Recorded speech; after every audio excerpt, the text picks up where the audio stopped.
In the business world, they say it's big fish eat small fish. But in 1996, NVIDIA wasn't even a small fish, man.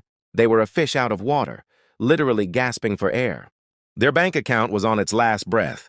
Every second counted. This is the moment Jensen Huang had to make a brutal call.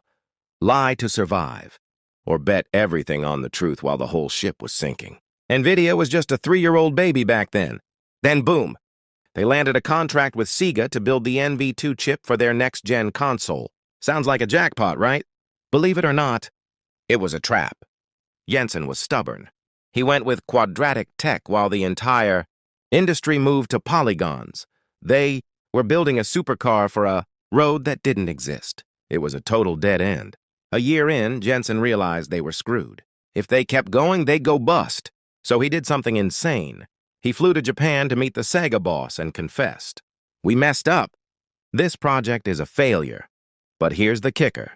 He asked SEGA to pay the final installment anyway, with zero product to deliver, just to keep his 30 employees alive for one last shot. And guess what? The SEGA boss actually paid. He didn't buy the chip. He bought into Jensen's honesty. That money became NVIDIA's ultimate lifeline. Without it, they wouldn't exist today. So, Jensen got the cash from SEGA. But man, it wasn't time to celebrate. Believe it or not, that money was just a countdown clock. He had a few months to save the company or watch it all burn to the ground. The vibe at NVIDIA in 1997? Absolute madness. It was win or go home. Jensen knew he had to swallow his pride. Big time. He scrapped the curvy tech that almost killed them and went all in on what the world actually wanted. Microsoft's standard. No more ego. No more stubbornness. Just raw triangular power. They called it the Riva 128. And man, they weren't just building a chip. They were building a comeback. The NVIDIA office? It turned into a bunker, man. Engineers weren't just working. They were living at their desks, sleeping under workstations, eating cold pizza at 3 a.m. Because they knew one thing. If they missed this shot, they were done. This is where the famous NVIDIA culture was born. The feeling that they were always 30 days away from going out of business. 1997, the Riva 128 hits the shelves. And here's the kicker. It didn't just compete. It obliterated everything in its path. We're talking 400% faster than anything else on the market. 1 million cards sold in just 4 months. Just like that. NVIDIA went from a ghost company to the king of the hill. Most people would have taken a victory lap after the Riva's success. I mean, they were rich, right? But not Jensen. Believe it or not, he knew that in tech, success is the fastest way to get lazy. And if you get lazy, you're dead. So, in 1999, he decided to give the computer a whole new brain. Enter the GeForce 256, but here's the kicker. It wasn't just a fancy name. NVIDIA dropped a term that would be etched into history. The GPU, Graphics Processing Unit. Before this, the CPU had to do all the heavy lifting for images. But the GeForce? It took over. It handled lighting and shadows like a beast. It made games look real. For the first time, the CPU could finally breathe. While the rest of the world was moving at a snail's pace, Jensen made a crazy promise. He said, "We'll double our performance every 6 months." Man.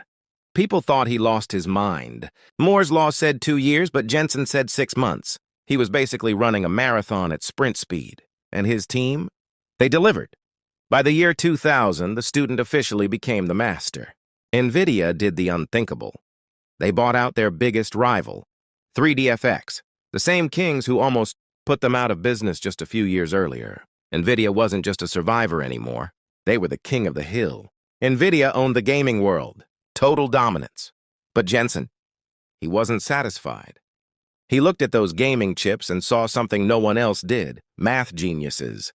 He realized GPUs were way faster at complex math than any normal CPU, and then he made a move that almost ruined everything. 2006, Jensen launched CUDA. It was a secret. Language that let scientists and researchers use GPUs for things, like weather forecasting and medicine. But here's the kicker, gamers didn't care. And investors? They hated it. They watched the production costs skyrocket and the stock price tank. They called Jensen distracted. They thought he was throwing billions down the drain. It was brutal, man. For years, NVIDIA was pouring money into a technology that had zero market. Jensen was betting the entire house on a future that didn't exist yet. People were screaming for him to stop, but Jensen didn't blink. He knew one day the world would need this much raw power. And then AI happened. Deep learning researchers discovered that the same chips used for Call of Duty were actually the perfect engines for building digital brains. Suddenly, the crazy guy in the leather jacket was the only one holding the keys to the future. CUDA wasn't a distraction anymore. It was the foundation of the modern world. NVIDIA was already big, but 2012, that's when the world truly changed. Believe it or not. It all started with 2 students and a computer contest. They used an NVIDIA GPU to build a digital brain that could see better than anything ever made. And just like that, the AI revolution had a heartbeat. The shift. Suddenly, Jensen wasn't just selling to gamers anymore. Google, Meta, and Amazon were knocking on his door. They didn't want to play games. They wanted to build the future. Jensen made a brutal pivot. He turned NVIDIA from a graphics company into an AI powerhouse. He bet the whole company again. The gold rush. Then came the H100. Man, it wasn't just a chip. It was the gold in the digital gold rush. Every tech giant on Earth started fighting over these chips.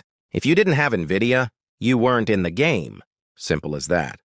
Jensen wasn't just selling hardware. He was selling the picks and shovels for the greatest tech race in human history.